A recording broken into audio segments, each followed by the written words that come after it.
Welcome everyone to the September 14th meeting of the Tualatin City Council, our work session. Tonight we have a very interesting subject to start off with, which is the Clackamas County Transit Development Plan and Shuttle. All of us eagerly awaiting this and eagerly awaiting transit down Borland Road one day. Take it away.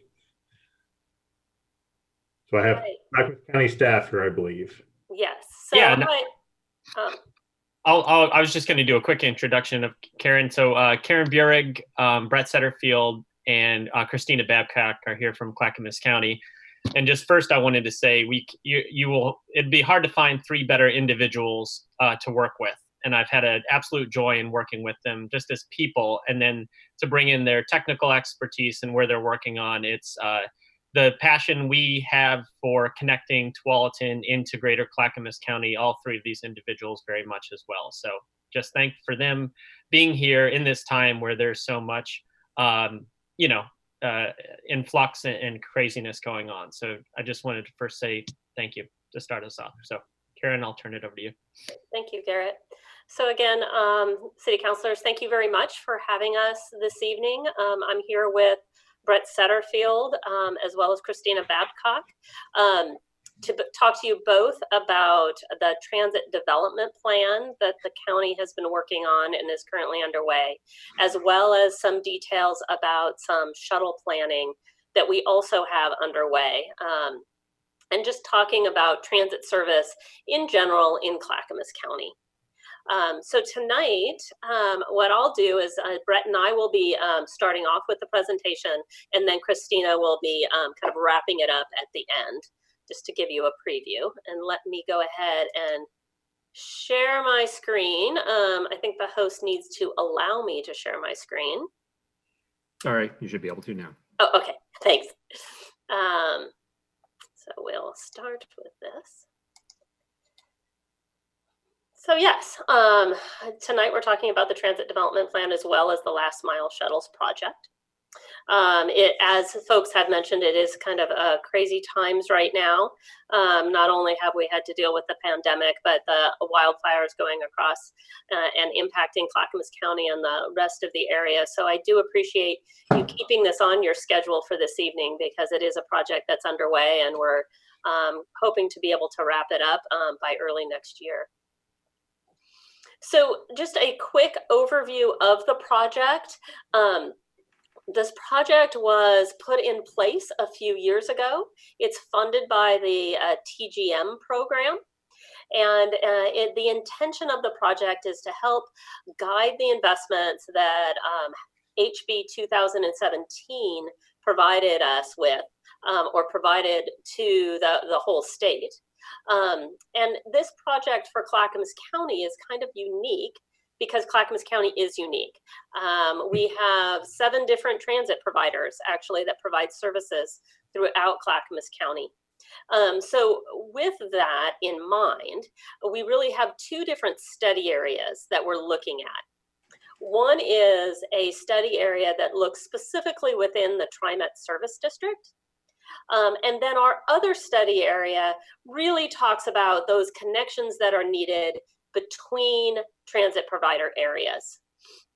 And so really our goals are to identify the connections that in areas that actually have no service right now, to provide a coordinated vision for transit, and then identify actions that we need to be taking to improve transit use. So that's the overall goal of the project. Let's see. Okay. All right.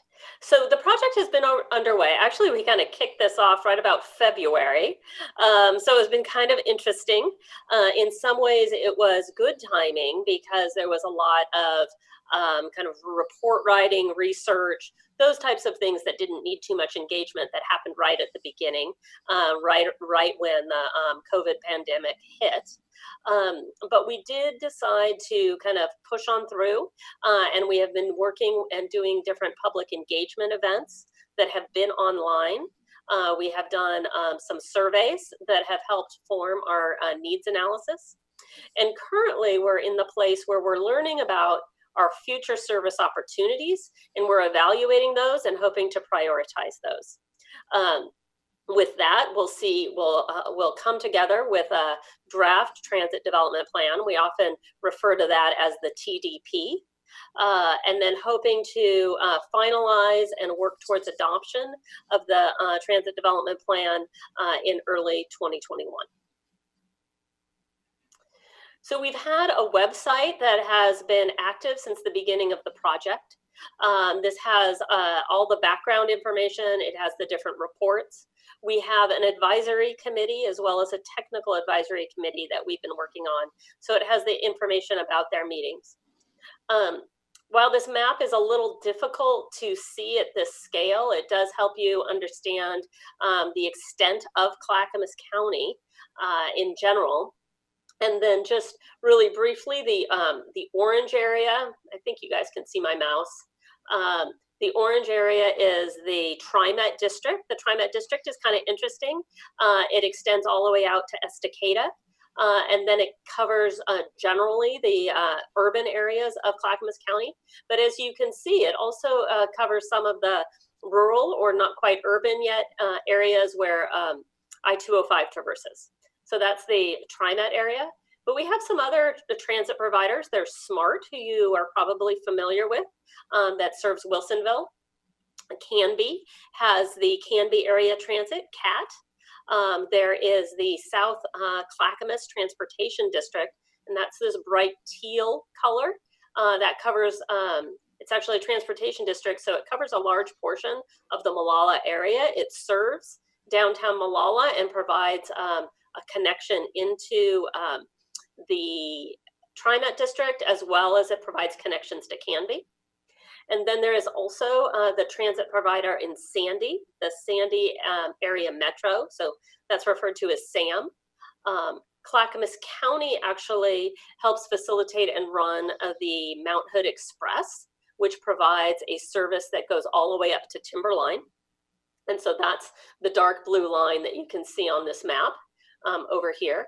And then the dark green line is a service that the Clackamas Community College, there's a Clackamas Community College shuttle that provides service from the end of the light rail line, the green line, to their campus that's located in Oregon City. And it also connects to their campus on Harmony Road there in Milwaukee. So that's kind of a real brief cover of the different transit providers. But as you can see, the white areas here are those areas between the transit providers. Those areas that really are a strong focus of that one study area that's about connections between those transit providers. And then, as I said at the beginning, really the other study area has to do with providing recommendations for within the TriMet district. So with that, I'm going to pass the presentation over to Brett, and he's going to share a little bit more about our system. Yes, thank you, Karen, and thank you, everyone, for letting us come present about our plan. So as Karen just noted, there are 7 providers in Clackamas County, which is kind of unique.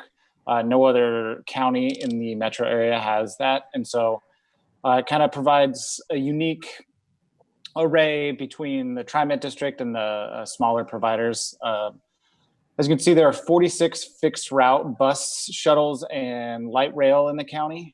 Obviously, that number goes down on the weekends.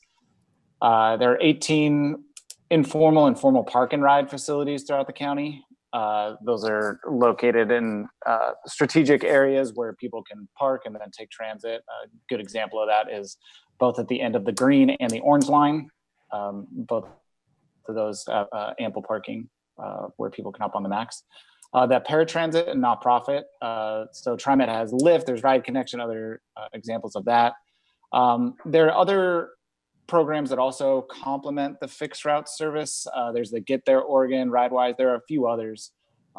But that's kind of just a basic overview of all the transit options that we currently have in Clackamas County. And next slide. Oh, there we go. So this is a more zoomed in map, something similar to what Karen showed you.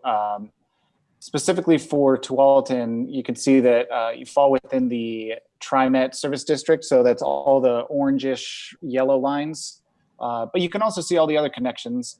And with that, you can see that there's a bit of a gap that you can in different areas, particularly in the east-west connections. One that you can see right next to Tualatin is actually in the Stafford area. It's something Karen mentioned earlier.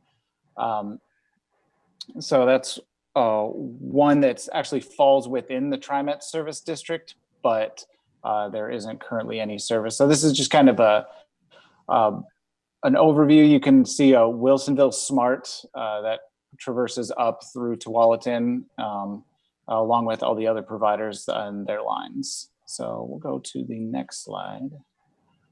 And so the project goals, the four main goals of this project are to enhance connectivity, prioritize safety, health, and equity, sustainability, and improving the customer experience and mobility. And with each of those, the series of objectives are under each goal. If you go onto our website, what Karen showed earlier, on the goals and objectives memo, you'll see the series of different objectives that fall within each goal. And next slide. Oh, there we go. And so this map shows the transit supportive areas. The dark pink areas are transit supportive areas that are not served in 2015, which you can see in the eastern terminus of Tualatin. You guys fall within that. And you can see some of the other areas that fall within that. There are currently transit supportive areas both within the TriMet district that don't have service.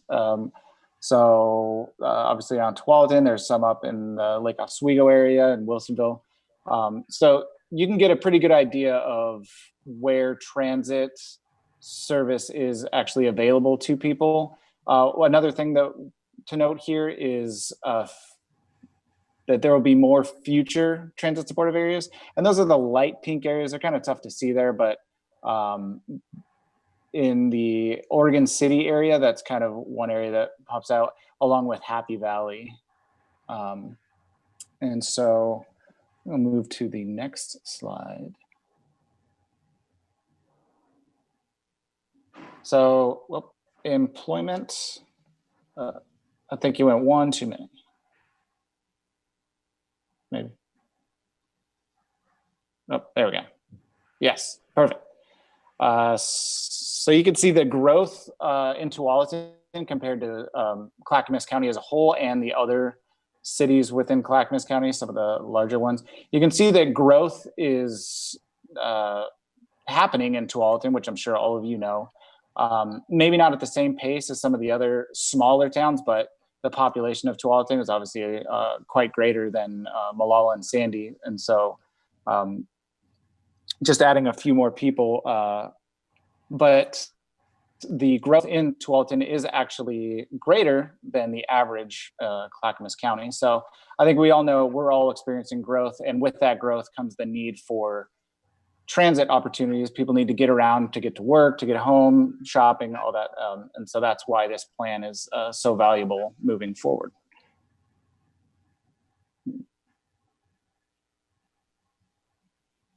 And this, oh, there we go.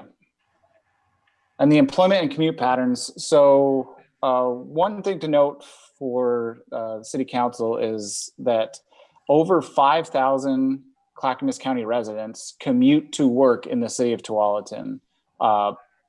These numbers are obviously pre-March, pre-COVID, but on a regular, quote unquote, regular working day, that's how many people. And you can see how that compares.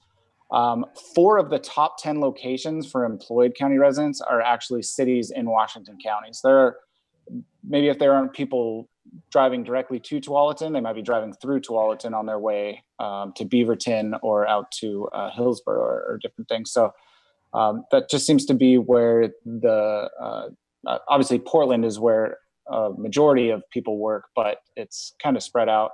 As far as home locations, Tualatin would fit under the bottom, all other locations. but there's 58%. Obviously, people live all over the place, but still something that definitely affects the city of Tualatin. And with that, I am going to pass it back over to Karen to round out this section of the presentation.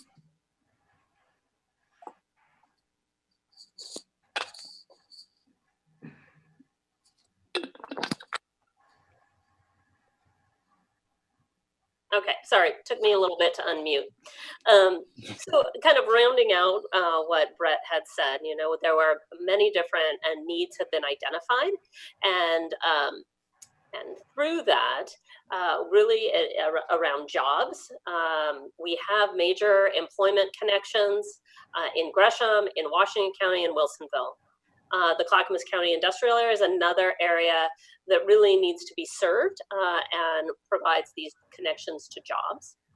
We also are expecting land use growth, and as you probably all understand, near Wilsonville, out in the Tualatin area, Oregon City, as well as in Damascus and Boarding. So there are the regional corridors, as you well know, that don't have transit service. And I-205 is one of those corridors. Being able to connect between Oregon City, even being able to connect up to the Clackamas Town Center, and then to our neighbors to the west and in Washington County has definitely been identified as a need. So the other type of things is just the inter-community connections, not only with jobs, but being able to serve the other needs, being able to serve different destinations, being able to connect Tualatin, West Linn, and Oregon City has been identified as a high priority need. And then we also have communities that don't actually have transit access or extremely limited transit access. Many of those fall out into eastern Clackamas County, but as you had seen from that other map, there are definitely places there in the kind of Stafford area that don't have any access to transit. So through this, we identified a whole set of common needs. We identified the new connections, places where new local service is needed, and where additional transit service needed. So we had identified through the needs memo, doing a survey, this broadly distributed survey. And so taking these needs, we really are then and we have just received a memo that talks about what the solutions are to identify and provide solutions to those needs. So this map, it's kind of lots of stuff going on, but to me, the most important things or the most significant are the blue and green lines. Those blue and green lines are where there aren't connections on existing maps, on existing plans. And so these are new connections that we would be identifying through the transit development plan. The orange or red areas are connections that are identified as needs in the TriMet plans. So we know that we have needs there. And then the light yellow lines, if you can see them, are the existing transit service. But really the green and the blue lines are the ones that are kind of emerging to the top with respect, are bubbling to the top with respect to new transit service that's needed. So the next steps for this particular project have to do with finishing up and doing another round of public involvement. We're going to be pushing out another survey in about a week or two that is focused on the solutions to the identified needs and start to understand what the priorities are for different projects. And then once we have completed that survey, we'll be talking to our technical advisory committee and taking this information to our project advisory committee to be able to round out that the full transit development plan. So with that, I am going to pass the project over because I think unless people have questions now, it might be easier to actually go through Christina's project first. and then have all the questions at the end. Do you think that? I think that probably would work best. So if you guys are all okay with that, I'm gonna pass it over to Christina, and Christina, you can just kind of let me know when I need to change the slides. Okay, sounds good. So I am Christina Babcock. I am the transit coordinator here at Clackamas County, and I'm specifically going to talk about the last mile shuttle projects in Clackamas County, and then more specifically talk about the progress on the shuttle between Tualatin, West Linn, and Oregon City. So go ahead, Karen. So with the House Bill 2017, Clackamas County was applied for regional coordination money under that House bill, and we were provided regional coordination dollars to address 4 last mile shuttles here in Clackamas County. One of them being a last mile shuttle in Oregon City to connect people to the college, to connect people to the transit center, to connect disadvantaged transportation populations to shopping and other critical needs. So that one is currently being worked on. Karen previously spoke about the need for some connections in the Clackamas industrial area, so we're working on that as well. That one simply looks like connections from the Green Line down to the Clackamas industrial area off of 212, more specifically off of Jennifer, trying to get people back into that area and get them to work. The Milwaukee Industrial Shuttle focuses on something similar. That's looking like connections off the Orange Line into the industrial area of Milwaukee. And then we have the Tualatin, West Linn, and Oregon City Commuter Shuttle.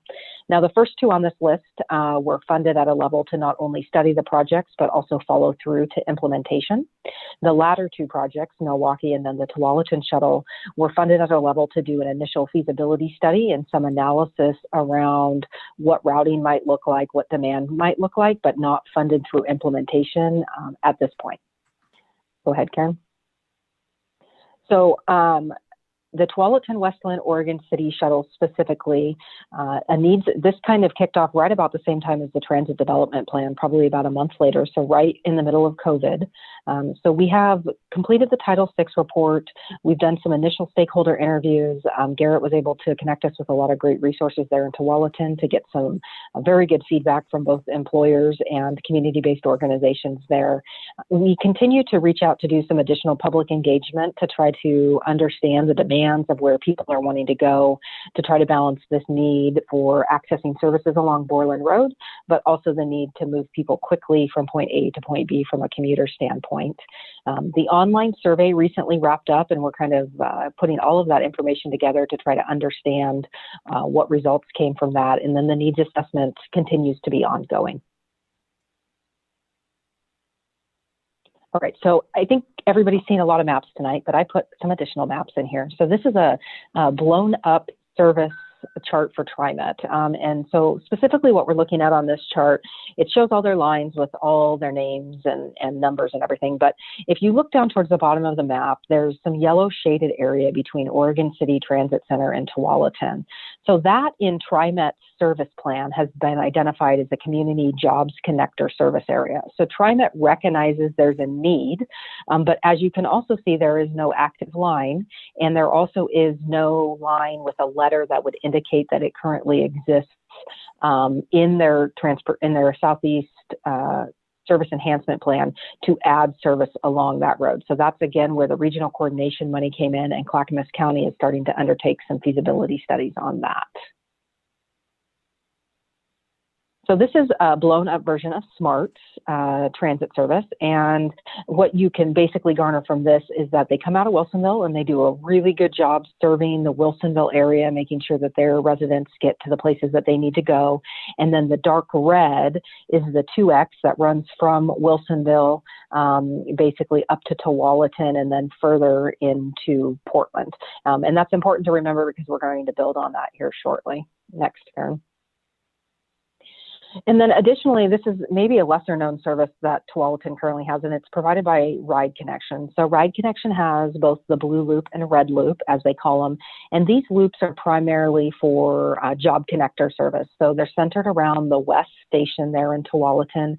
Their headways or their timing matches the arrival of west. And the blue loop, as you can see, kind of goes through some employment centers and things. And the red loop circles down onto Teton and then up over Sagert to Meridian Park to get people up to the hospital and then back down. So it's a very good service, but it's very narrow in scope, as you guys can see, and it doesn't interconnect with any other services in Tualatin. One of the main things that you will see missing from this map is a connection to Bridgeport.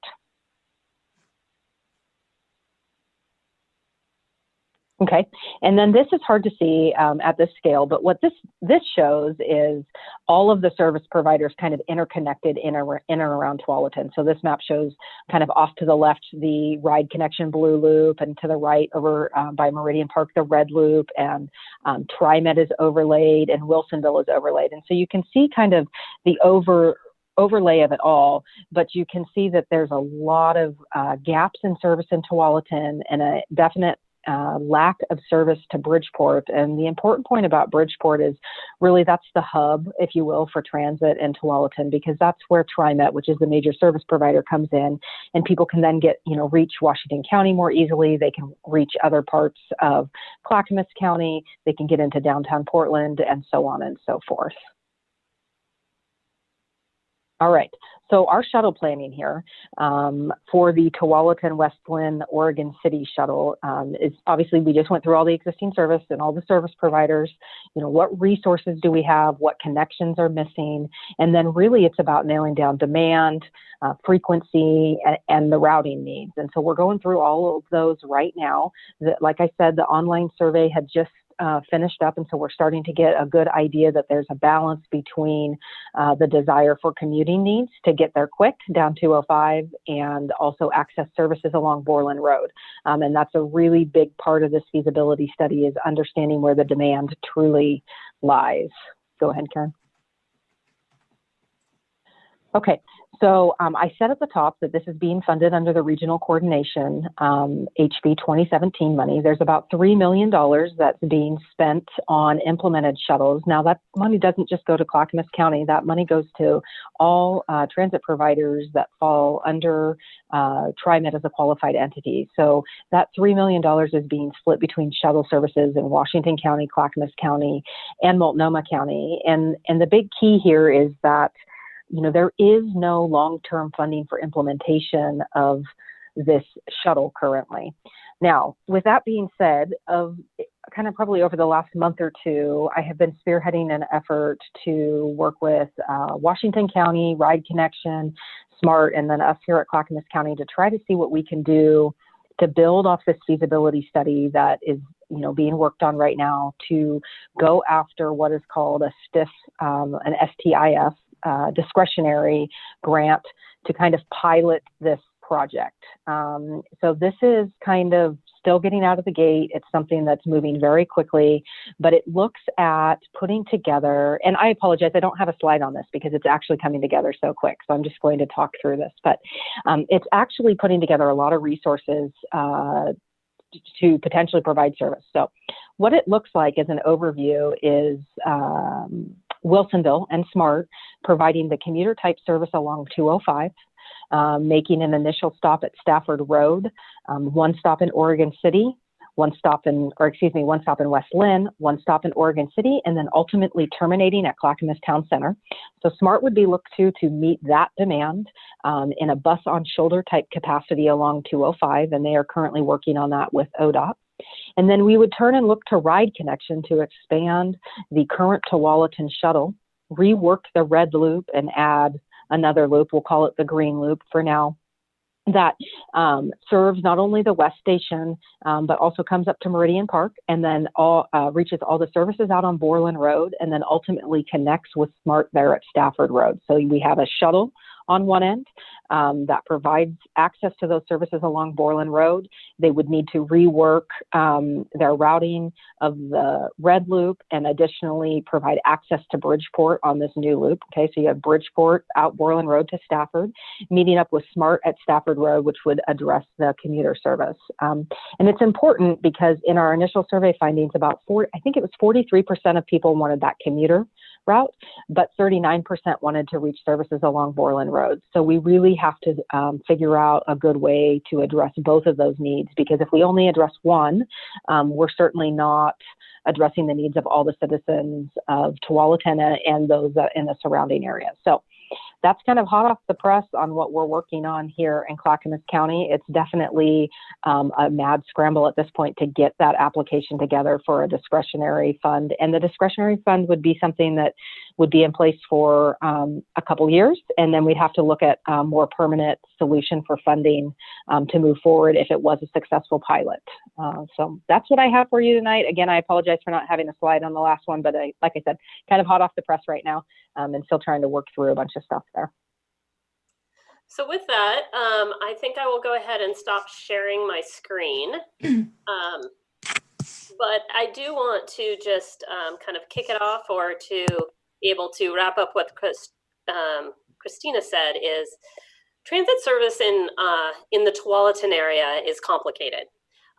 There are many different service providers that are potentially provide service in that area, as we talked about, SMART, as well as Ride Connection, and Clackamas County with its shuttle connection, and then as well as TriMet. And so I do think I want to highlight the fact that we are working together. I think it's also made more interesting by the fact that Tualatin is both in Clackamas County and in Washington County. But we are working together to try to identify these solutions. And with that, I think I'll open it up to questions. Questions, raise your hand. I see Bridget's hand up. I just want to thank you, first of all, for all the work on this. And it's, I've heard from so many different residents about, especially, well, we talk about traffic here quite a bit in Tualatin, as you might guess, and the concerns about people in Clackamas County being able to come to work here and vice versa. And I appreciate also the access to services that are underrepresented folks will make sure to have. So those are a couple things. My question was, I was a little bit confused about the connection to Bridgeport. Was the Ride Connect loop also including a connection to Bridgeport?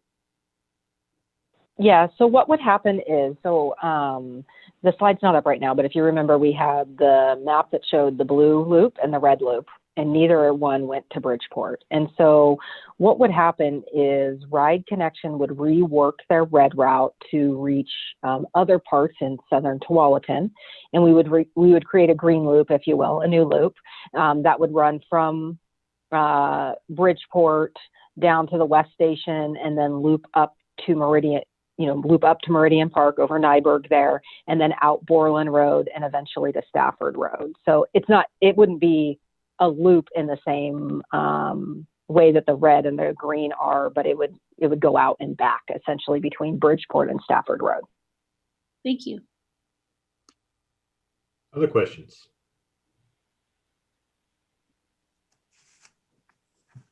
I don't see hands up. I'm shocked. I guess. I see Maria and then Valerie. Just a quick question. So you mentioned all the routes, and when did you say the dates or times that you're planning to operate or propose, or what that's gonna look like? Are we talking about the one that I was talking about with the Tualatin, Westland, Oregon City? No, is that the SMART one? Yeah, that's a portion of it. So, Yeah. Initially there's a lot of demand, obviously, during peak rush hour, but there is demand throughout the day. So I think, tentatively speaking, idea would be to run the hours, that SMART runs. So we're looking at, I believe SMART starts service right around 5 a.m. and goes till about 9 p.m. And don't quote me on that. It's approximate. Running with 30-minute headways, meaning every 30 minutes during peak rush hour, both AM and PM, and then running hourly through the day. And that's where the challenge comes in with meeting up with Ride Connection and the West schedule and all of that. So a lot of those details aren't specifically worked out yet. But obviously the commuter shuttle along 205, it's important to capture that AM and PM rush for peak service, but still allow service throughout the day. So, if something happens and people need to get home, that they have that service available to do so. Okay, yeah. Oh, and I'm sorry, Monday through Friday, and then Saturday would operate hourly, and then kind of keeping with SMART schedule, there would be no operations on Sunday. Okay, yeah. My question comes from, I remember in Salem, they were operating this Cherry something, I can't even, I just can't remember the exact name of it, but they were not operating during like weekends and so it didn't really serve the community that did not have a vehicle to go to the store on weekends when they were off work or anything like that. So I know that there was a big controversial down there about not having those hours that people really needed to do, like go to the store or go to the park kind of thing. So it usually was on Saturdays or like during the day. So I'm glad you're thinking about day hours and even Saturdays. Valerie? Yeah, you had said something about no long-term funding. So once you have this pilot program, logistically, how does it typically, will service likely stop for a while till you get that funding, or is that usually planned out in advance so there's no disruption between the funding sources? I think that squarely falls on my shoulders to figure out. So this funding is temporary, right? So we would get it up and running. We would aim to show that the demand for the service is there. And then, I have a time frame, a 2-year time frame to really seek out that long-term funding to ensure that service isn't interrupted. Once the demand's there, there are other resources to say, hey, we've had this pilot, it's successful, look at our ridership. This is an urban area that doesn't have good transit service. They're looking at tolling 205. Now you're going to toll 205 and you don't have transit service, ODOT, things like that. So I have a couple of cards up my sleeve, to start pushing for long-term funding for it. But, the reality of the situation is we really need to try to get it up and running and just prove to everybody that the demand does exist, even though we all know it exists. But those ridership numbers talk, and those will allow us to secure that long-term funding if it's successful. I guess I would also add to this conversation a little bit about the HB 2017 funding and how TriMet does have a certain portion. We kind of, I think Christina talked about that to begin with. There's $3 million a year that's been allocated to be able to fund shuttles. And now at this point, that pot isn't expected to grow, or they don't have it planned to grow. But that's something that can be advocated for in the future. And I think that's part of the strategy that Christina has, is to be able to show that there's that demand there. So how we then can grow the service or grow the funding in that HB 2017 shuttle pot that TriMet has. So I think that's part of the discussion of potential funding sources, because there are various ways of funding shuttles. And so I just wanted to kind of throw that out there, that this is going to be a kind of a continuing conversation.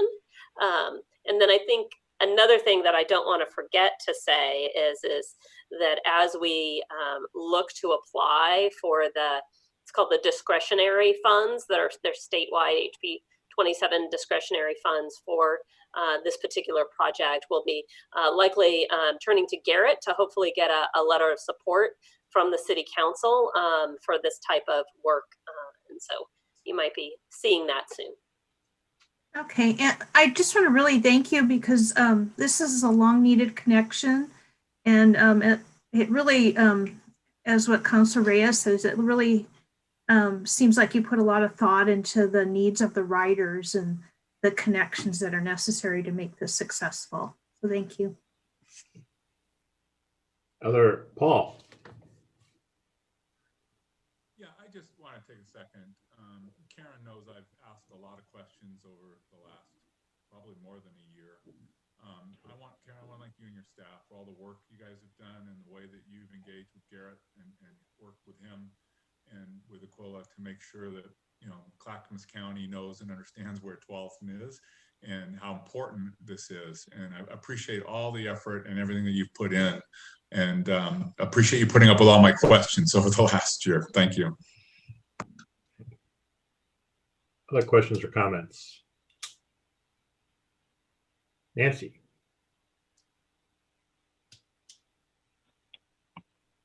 Thank you very much.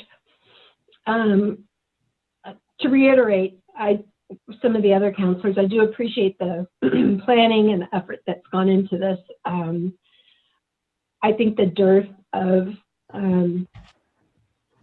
public transportation in Tualatin has been well documented and well mentioned. I had a couple questions, and I apologize if I missed this during the presentation, but what was the time frame for implementation? That's my question. And I'd also like to reiterate the need for the Borland Loop to get out to critical community services that are out there. And I'm wondering, in addition to a letter of support from the council, that of course we will do, excuse me, I'm sorry. I'm also wondering, should we solicit community involvement and community letters of request or approval? Would that help move this along and secure future funding also, in addition to the council's support? Okay, I'll answer your second question first, and the answer is yes. The more letters of support we can get, the better off we are. Of course, the discretionary funds are a competitive process. So us and many others will be applying for the funds, and the more support and community organizations we have on board saying that, we're for this and this is badly needed is helpful. In terms of implementation timeline, that question's a little bit harder to answer. The STIF discretionary application is due in November. And Karen can correct me if I'm wrong here, but I think funds are awarded June of 21. And so if we were successful in our application, June of 21 would be when the work would really start. And it will take time because we need to make sure we have, assets and all of that stuff. Best case scenario, probably early 22 for start of service. But again, don't hold me to that date, please, because lots of things can change, but it will take a while. Great, thank you. And I think as far as letters from community organizations, especially on that east side of Tualatin, where we've got, the hospital, the food pantry, we've got churches, we've got 2 schools. There's a lot of community that's on that east side of Tualatin that's just lacks the ability to be connected to the rest of the city. So I think that we can probably get a lot of spokespeople for a lot of big Tualatin institutions to help our case. But thank you for this, and this is exciting to think that, I know early 2022 seems a long ways away, but at least we know it's coming, so thank you. Other questions or comments? I just got a few real quick. So if you're not going to get funding for operations until, if I understood this right, until 2022, how do you demonstrate the ridership? How are you going to show those numbers? Are you going to do a pilot program for a short period, and then you wait for the STIF money for longer term service? But I'm just confused how you show the ridership. So the application for the discretionary funds is actually due this November and would be awarded in June of 21. The ridership, the project that we present for the funding through the STIF discretionary process is the pilot project. We say, here's all these service maps. Here's what Clackamas County has done in terms of a feasibility study. Here's what our surveys say. Here's what the demand looks like. The consultant that's on board with Clackamas County right now says, here's what we think possible projections are. In order to move this pilot project forward, we are asking for X number of dollars. And that's how we go about it. Then once that stiff discretionary app is awarded, hopefully we start trying to go through getting operations up and running and then secure a long-term funding source. So thank you for that. That clarifies it. Going to the long-term funding source, are you envisioning state money, federal money, combination of both? Because I know probably going to be a so much money combination. at the state, but I know the feds do the I think Tiger funding's I think history now. I can't keep up, but you're envisioning federal grants possibly to continue this. I'm envisioning a lot of things. I mean, Karen mentioned the regional coordination funds, and to be perfectly frank, I'm going to push hard for TriMet to expand those regional coordination funds because this falls within TriMet's service district, and they have not been able to provide this service. And so, in my mind, regional coordination funds, which are allocated for shuttles and service that TriMet cannot provide within their district, makes perfect sense. Yep. And so it's really about lobbying hard to get them to expand that pool of money. So that's probably option number one. Option number two is probably other HB 2017 money, right? SMART gets House Bill 2017 money, Washington County does, Clackamas County does. And then probably looking to ODOT from the tolling aspect, right? You're going to toll I-205, but there's no current transit. What can you do to help fund this project to provide transit along 205? And obviously, if federal grants are available, that's always on the table as well. Okay, I'm loving what you're saying. I like your first thing. Go after TriMet first because they're the one dropping the ball in my mind. Thank you. Any other questions or comments? Bridget. Sorry, I had one last question. I know it's kind of future details, but when I think about there's a lot of connectors, and the main connectors when people have to go from one service to the other service, if there will be shelters there and pullouts, especially these narrow roads that go through the farmlands and things like that.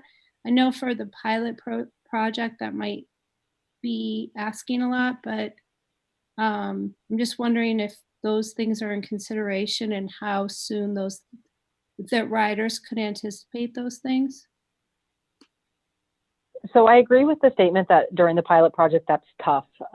We don't want to dedicate too much money to infrastructure. But what I will say is that whenever you're developing routes like this, safe pull-out locations or pull-off locations are obviously always of concern. We don't want to put our drivers or riders at risk. And so that will be a key part. Shelters, signage, things like that usually come later, right? Because they take money, and more important than shelters to start with is to try to get the service up and running and get people where they need to go. So I know that, the Stafford Road location, for example, will be tapping, I can't off the top of my head remember the name of the church out there on Stafford Road right after 205, but tapping them to actually be able to pull into their parking lot to pick up riders, things like that to make safe pull-off locations and dropping people where it's safe. I don't want to drop people on a rural road with no sidewalks. So that will be encompassed. But yes, shelters and things are further down the road. Thank you. All right. Anything else? Well, last minute comment here is I appreciate your all attending tonight and giving us the presentation. It was eye-opening for me about I never knew there were 7 transit providers in Clackamas. So I appreciate that and your presentation on the shuttle service. Let us know whatever you need from us to get this over the finish line as far as stiff, as letters. So I'm sure the mayors of West Linn and Oregon City would love to join in on getting that funding. And then having 3 communities lobbying hard with lots of letters from different organizations to get the stiff money for this transit service would be terrific. And we're ready and waiting to help you out and get that money and provide the service. Great. All right. Thank you very much for having us. Yep. Thank you. Thank you. We appreciate it. Have a good evening. You too. You too. All right.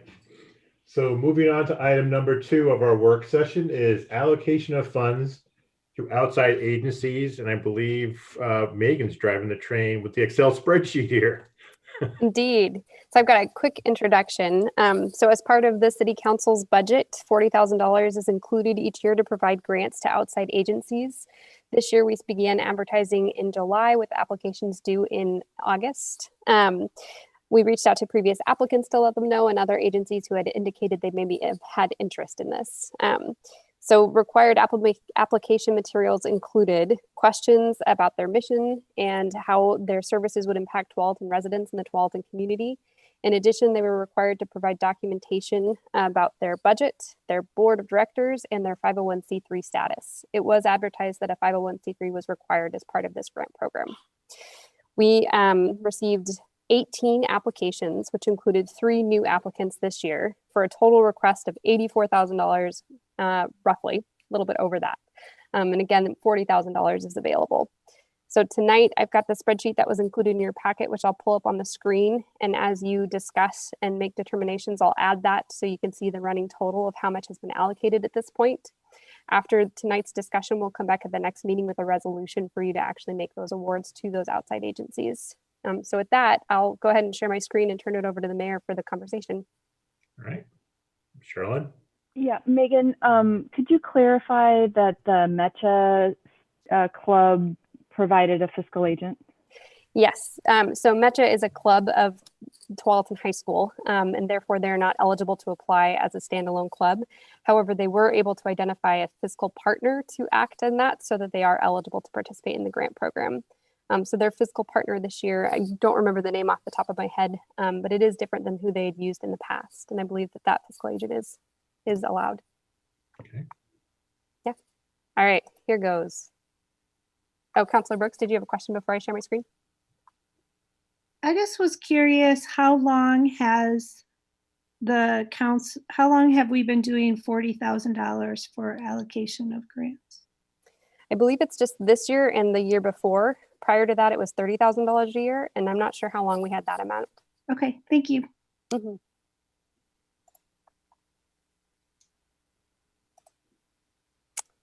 I will say when I started back in 2006, it was 15,000, and it was 15,000 for several years, a number of years. Mayor may remember this as well. And then the council doubled it, and then 2 years ago added 10 more thousand to it.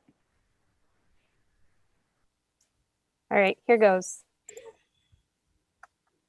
Okay, is that large enough for everybody?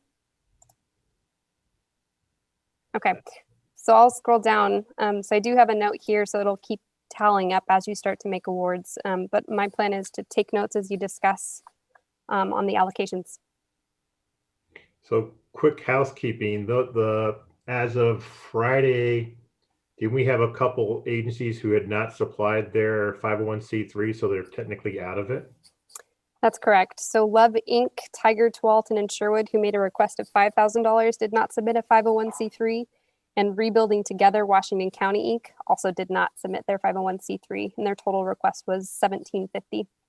Okay, so they're automatically out. And then wasn't Rebuilding Together, who's the ones that didn't? Because I want people, so Rebuilding Together didn't submit, and they were an awards recipient last year, correct? Correct. Okay. And you got, okay, you guys see the little, is that my screen? You got little dots there. All right. Thank you. I just added those in. Thanks. So in the past, the way we usually approach this is that the folks who were awarded money last year, we usually try to hold harmless, if you will, that if those folks hit the performance measures we were looking for, that we would, if given the money, that we would match their previous amount to start with. So that's what I want to open up with.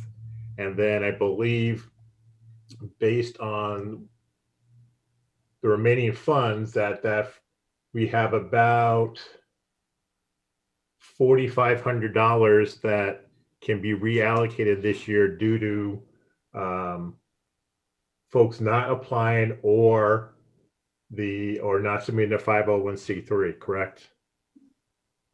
Megan, so we have about $4,500 to reallocate, if you will, for folks who didn't meet the criteria this year. So let's- Correct. Okay, so let's start with the easy one then. Looking at the awards last year, I'll start at the top here. So Columbia Land Trust received $1,000. Community Action got $5,000. The Domestic Violence Resource Center, as you can see, got $2,000. Family Justice Center, $4,500. Family Promise, $3,000. Good Neighbor Center, $4,500. Meals on Wheels, $1,000. Neighbors Nursing Community, $2,500. Oregon Warehouse got $3,000. Rebuilding's Out, and Sexual Assault Center got $2,000. And scroll. And then we go down to the Family Resource Center, the Compassion Clinic. You going up? The Resource Center is $4,000.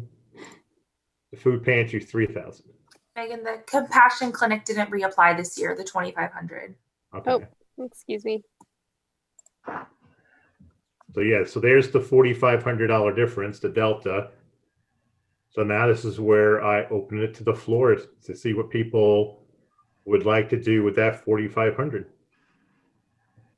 it's hard to see. I can see Bridget and Paul's hands up. So just, I guess, we'll start with Bridget, then Paul, and then I'll see what I can do with my screen here. So Bridget. Well, I would like to advocate increasing sorry, I can't see the whole screen, but I have it on my, the Columbia Land Trust, which is the backyard habitat program. I've had a lot of community members reach out to me and, oops, my screen disappeared, sorry. Reach out to me and enjoy that program. And I know they can't get to everybody with where they're at so far, but they've made progress. So, I mean, my dream of dreams, and it's the only one that I see that deals with the environment, which right now with all the fires and catastrophes happening, I would like to be able to support our environment. So my dream of dream, my starting ask would be $3,000 for that organization, which is half of what they asked for, less than half. Okay. Paul? Yeah, I I guess my preference would be to leave everybody the same as last year, because they, as we've talked about before in years past, understanding what was budgeted, and because I would really like, number one, Borland Clinic has applied for the first, not only for the first time, but because they're relatively new in terms of supplying services to the area, and they're a terrific resource for a lot of people. I would also like to talk about getting money to the Foundation for Tiger Tualatin Schools. That money would go to the food pantry. I mean, not the food pantry, sorry. Packed with Pride, which is serving over, I believe it's now out of Bridgeport Elementary School alone, over 200 meals a week, although I'm not positive about that number, but I know it is a very, very high number of people that they're serving. And then, hang on, I've lost my screen. I can't see that part of the screen that I want to see. So let me go to my other notes. And also I would like to, we gave to Mecca at Tualatin High School 2 years ago. What they're doing, I think, is fabulous, assisting people with legal help for green cards and citizenship classes, and helping them process paper for citizenship. And I just, the students there are doing an amazing job. And the work that those students are now doing has now become even more important, because as a lot of you are aware, at least temporarily, colleges are no longer going to be using SAT or ACT scores because they can't administer them. And one of the real big criteria is the students involved in community work. And I think this would really show support from the city of Tualatin that we're supporting the school, and encourage the students at the school to continue their great work. And I think I have it covered. Tiger Tualatin, Foundation for Iowa Schools is new, and Mecca is new, and that would pick up, and the Borland Clinic would new, and that would pick up the difference that we have, and how we split that, Frank, you know, that always becomes a work of art. How we split that, I looked at that, at the total that was being applied, applying the exact same criteria that you're applying, and said, okay, this is great, we can work those into our wheelhouse. Scroll here on my screen here. I see Valerie and Nancy. Megan, would it be possible to just decrease the size so we could see all of them? I know it'll make it smaller, but sorry to interrupt. How's that? That's pretty good. Better. So Valerie, then Nancy. Okay, well, I'm going to start with the big need for Meals on Wheels people. So I'd really like to see that increase somewhat. I agree. Columbia Land Trust, since I mean, environmental issues are such a big deal, and that program just would be such a big thing. So I'd like to see that increase somewhat. And the one I think that hasn't been mentioned that I would like to see a little funding go to is With Love, because that's for foster kids, and they're probably some of the most needy people in our community. Okay. Nancy. Thank you. At the beginning of the discussion, someone asked a question about the eligibility of Mecca. I don't want to say that wrong. Could someone repeat what their question was and what the answer was?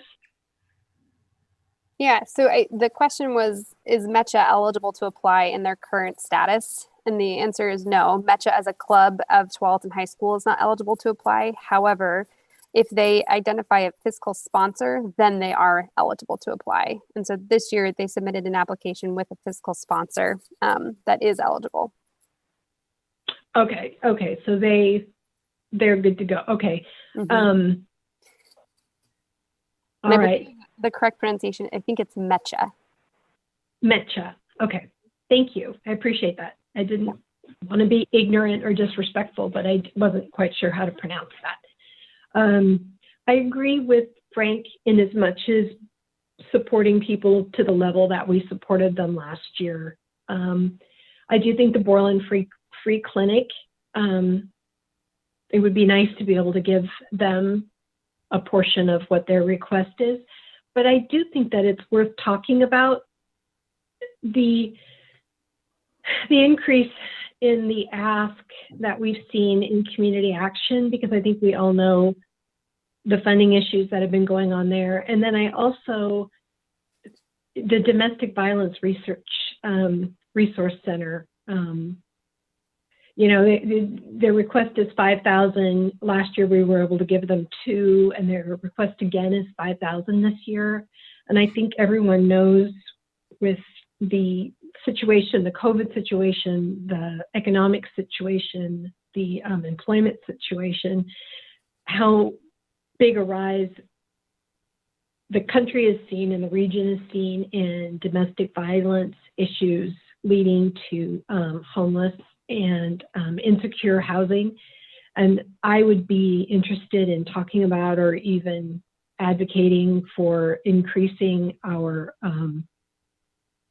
gift to the Domestic Violence Resource Center and Community Action, increasing what we gave over last year, and then definitely supporting MECHA would be in my heart for this particular project. Okay. So I'm just looking at the clock here. So we have 25 minutes, and we'll do council communications at the end of our regular meeting, so we don't rush this. I'm looking to see. My comments are on this. I actually, last year was a different year than this year, so I don't disagree with a lot of the promises we've done or made, but I want to focus on helping the community in Tualatin and those nonprofits that are based out of Tualatin. So I definitely advocate for boredom free clinic because I know for sure that's being used, especially with the pandemic. I know a lot of people who have felt that could not go to hospitals or anything. They felt that that was a very safe place to go.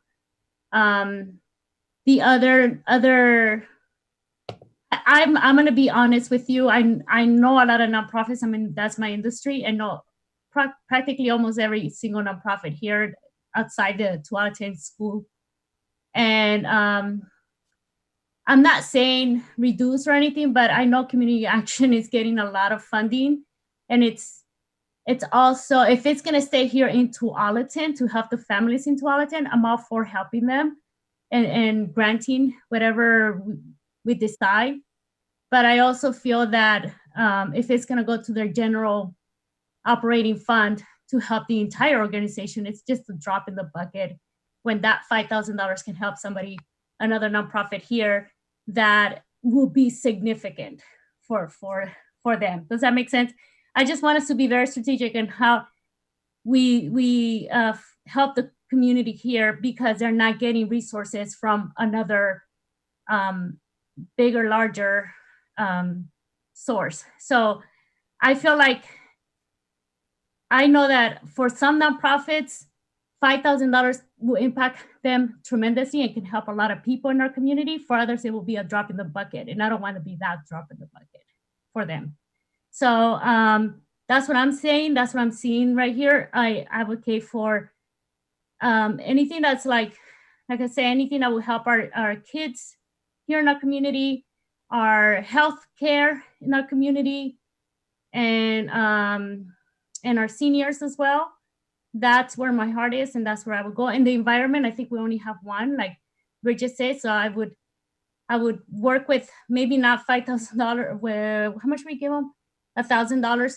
Work with them and see how much we can do. But I guess I'm not agreeing or disagreeing with you, Mayor, about giving them exactly what we gave them last year. And I think we should be a little bit. This is a different year, and for us to just give $5,000 because that's what we gave them last year, I don't know if that's going to be a good use of our money. And it's not. It may not help a lot for some nonprofits that are bigger, but it will make a difference in a smaller nonprofit that are serving our people here in our communities. Okay. That's my comment. Thank you. When I'm scrolling here, Robert, do you have any comments?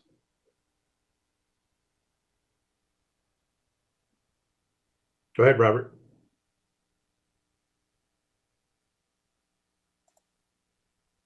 Thank you. I'm having a little trouble with my mute button here. Thanks. So a couple housekeeping items from myself. Didn't want to interject too early. Want to reiterate, always there's more need than resources, and that we always have had a discussion every year about adding more money. 2 years ago, we kicked it up by 10,000. And so I'd like for in the future to have a discussion about increasing it again. Obviously, need exceeds what we have available, and if we can do that, that'd be great. Second, for those of you who reviewed your packets carefully, you'll note that not only myself, but the mayor are also named as directors of Neighbors Nourishing Communities, and as in each preceding year, I have made that announcement that it's not a conflict. We've cleared that with the city attorney. Just wanted to mention that in case anyone out there had seen that and wanted to have that item addressed. With respect to the actual gifts, I concur with the others who've talked about awarding some of what we have in excess to the Borland Free Clinic. I was just passed by it today and saw that, even though with the smoke, they've got all the people coming inside now and masks and everything, but it is a busy place and certainly a need that we need to meet. I agree with Councilor Brooks and others on the Columbia Land Trust, and in terms of bringing environmental sustainability and benefits into our community, they've done a great job of that. And if we can, continue to expand their mission and the scope of the people that they're reaching out to by giving them a little extra money, I think that's great. The only other item that I had was on the MECHA piece, and it was really inspired by their submission And I think that is a very worthy cause for us to donate some of our additional money to. As a general rule, I agree with the mayor that, if people were fully funded or were funded last year, that they ought to have that same funding for the subsequent year, simply because they've made their budgets based on our previous acts of bringing their previous year's funding forward to the current year. All right. So let's start off with the easy ones. So my 2 cents was I was interested in funding the free clinic also interested in funding MECHA, and my dithers was to increase by a few bucks Family Promise of Tualatin Valley. They've really stepped up serving our residents, especially with providing hotel rooms to folks in our community that used to have to go to Hillsborough. They're now running the show and doing it for Tigard and Tualatin, and I think they're doing a good job at it. So let's again do it. It sounds the most common two here are the Borland Free Clinic and MECHA. So am I hearing to fund the $2,000 for Borland? Sounds okay? Okay. Can I make a comment about that? Sure. Since I just did. I just want to point out, like, as great as the Borland Free Clinic is, that they're going to use this money just for volunteer recognition program, which is important, but I just want it to be clear that that's what these funds are going to be used for volunteer of the month initiatives and snacks for volunteers. So that's what we're really funding here. I just want to make that clear. Okay. And I would like to say we haven't fully funded anyone's request. So I would like to go down a little bit, maybe to 1,000.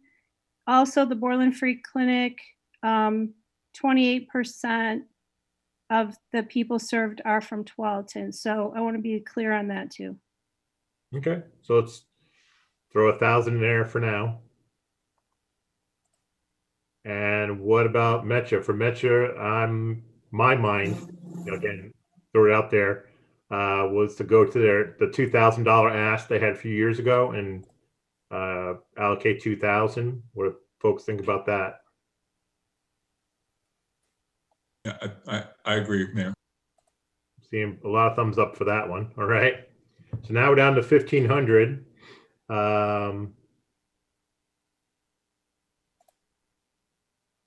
My ask, if I was, my interest was again with Family Promise, maybe give them an additional $500. $500 goes a very long way at Family Promise. But that was just my request. That was different from other folks. I think so. I mean, and the other one will be Meals on Wheels. I think they've done a good job there in this. That will be my other nonprofit. All right. Can I make Maybe a comment? Yeah, go ahead, Paul. Yeah, as Robert has pointed out, I'm not currently a board member. I'm a past board member of the Foundation for Tigard Tualatin School. Our family donates quite a bit of money to them every year. The work that they do is just amazing, and they know and understand the difference between the two communities that they work with. And so this money would be going, as I understand it, to Packed with Pride, which is feeding kids over and above beyond the federal money, of which there's been an amazing headache working with the federal government. I will give a shout out to Senator Wyden's office and to my mind just went blank, our other senator, and the work that they've done to get the work that they've done. And we've been working with Ree out of Ryden's office mostly to get waivers for the school district in order to feed these kids. For a lot of these kids, and again, I want to emphasize that there's a heavy emphasis on a couple of schools, and one of them is Bridgeport Elementary, and the feeding that they get.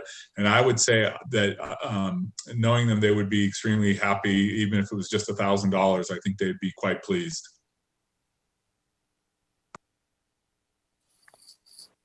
Other folks? I'm still standing strong for increasing for Columbia Land Trust. They did a really good job with their first year with us with $1,000, and the request is quite a bit more. It's the only environmental program that we have here. All of the rest are for, and I am a social worker, so I can see the need that we have in the community.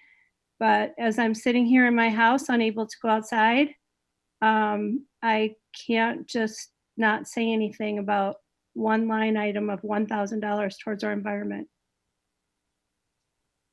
So how much would you suggest adding to it? I would like to see it at 2,000 minimum.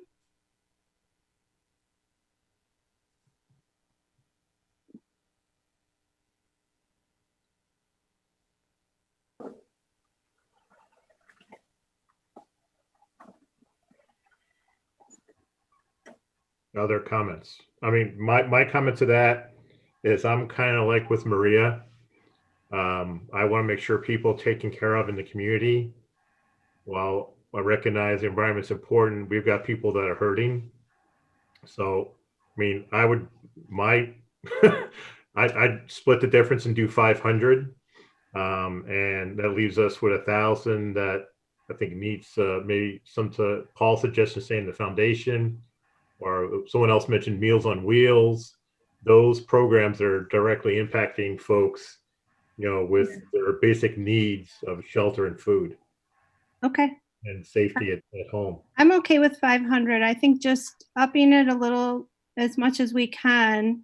And I know we have a crisis on our hands. I'm not trying to minimize that at all. And we have several food pantries, we have several food sources. And I do want to reiterate that the Columbia Land Trust is using the money for a program that's for Tualatin. So I don't want to say that this is outside of Tualatin. Let's throw in 1,500 in there, Megan, for giggles.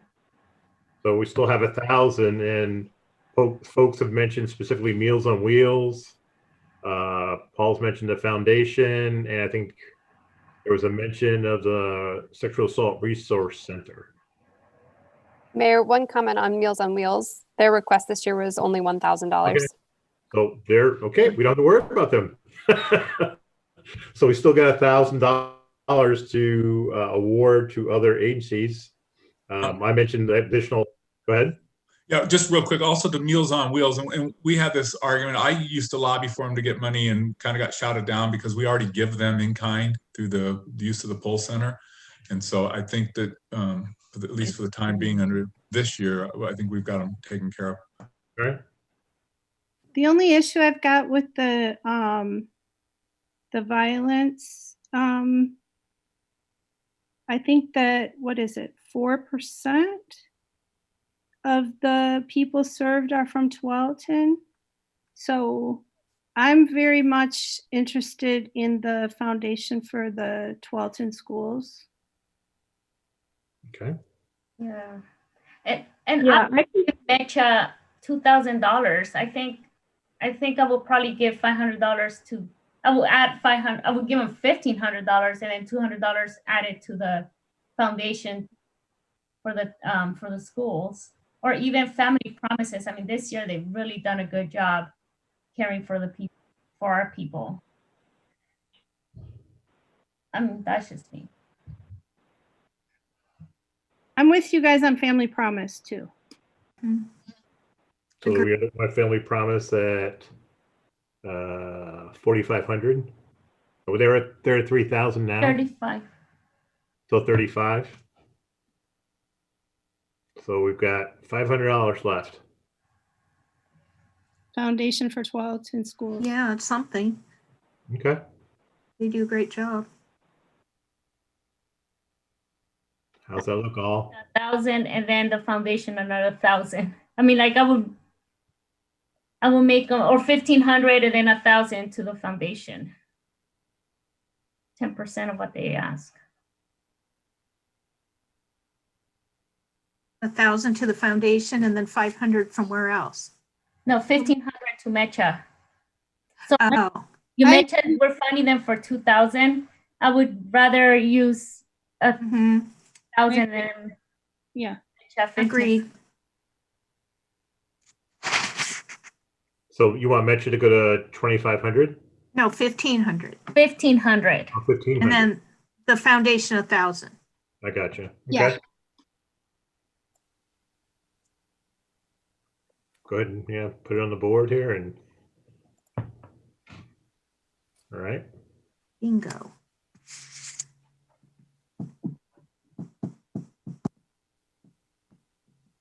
How's that look to folks?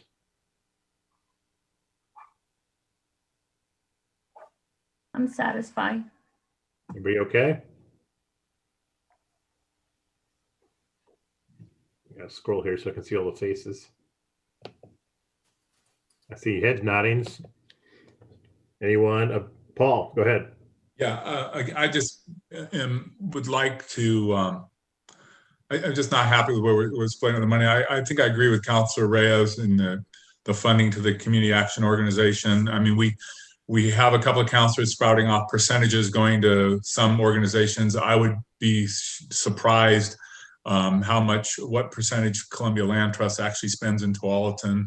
I'm along the lines with, and I think Councilor Reyes, I think it was Councilor Reyes who said it, that my preference for the time being is to be giving to those that are more involved within the community and to be giving them amounts that are actually, at least I think, are a more meaningful amount.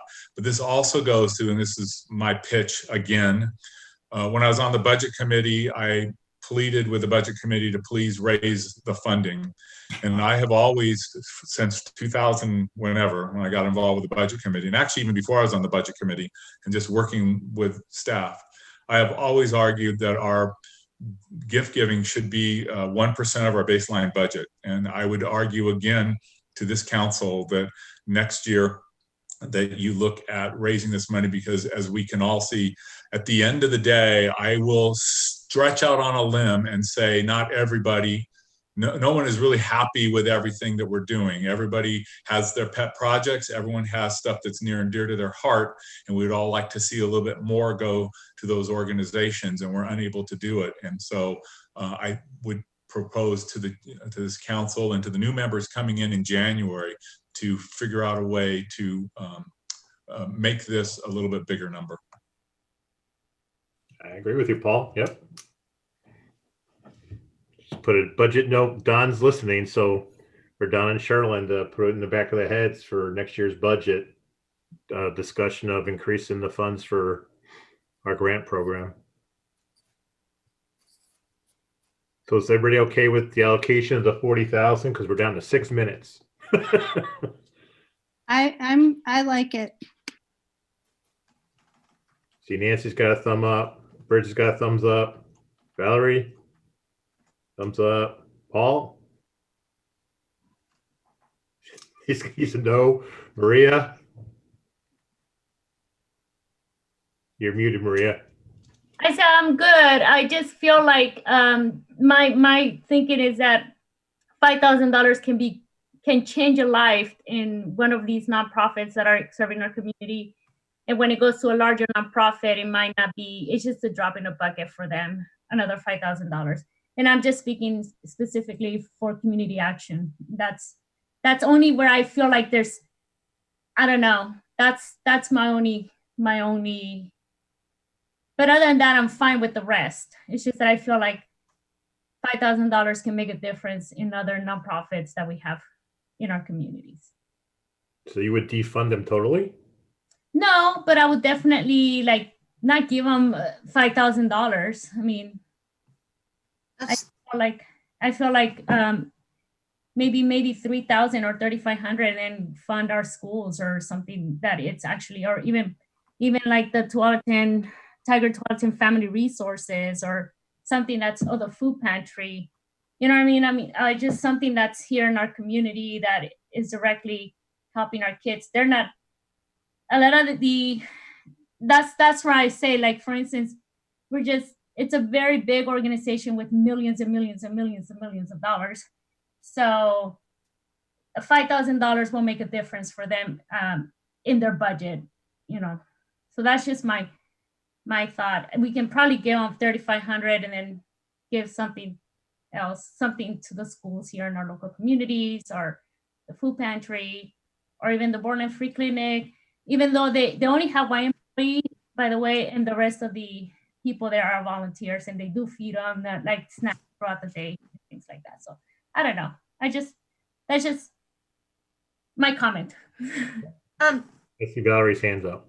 Yeah, to Maria's point, I'm looking at the community action organizations she's speaking of, and they're only looking at their total program cost for they're allocating to Tualatin is $9,000. So I do like her idea of maybe looking at other organizations that, like the food pantry or whatever, that are serving directly our community, and probably will be more effective use of the funds.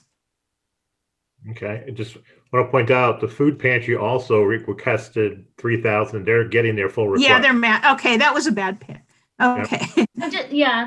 The foundation for the schools. I mean, they're giving food directly to families in desperate. Yeah. So one of those. Well, there's also that with love that you haven't allocated any to. Right.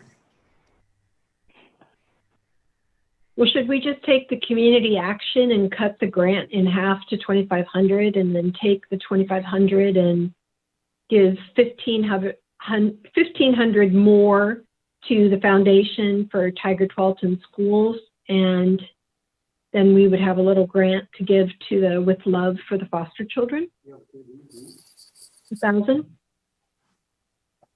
That seems reasonable to me, but I'm in favor of that. I can live with that. Thank you, Councilor. Okay, go ahead. And Sorry, Council.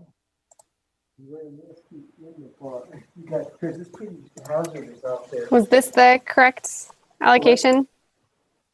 No, it's 1,000. Oh. One more. There we go.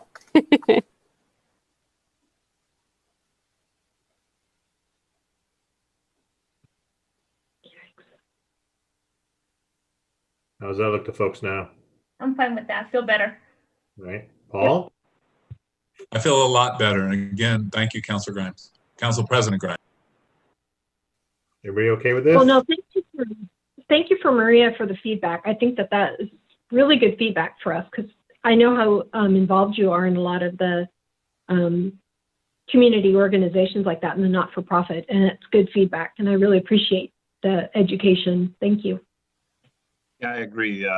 Was very helpful from Maria. If I could make or propose one small final adjustment, bring the foundation to 2,000 and put the 500 into MECHA so that we might match what we did for them previously. Yeah, I missed that. Thank you, Councilor. I would agree, Frank. Mayor. Yep, I'm okay with that.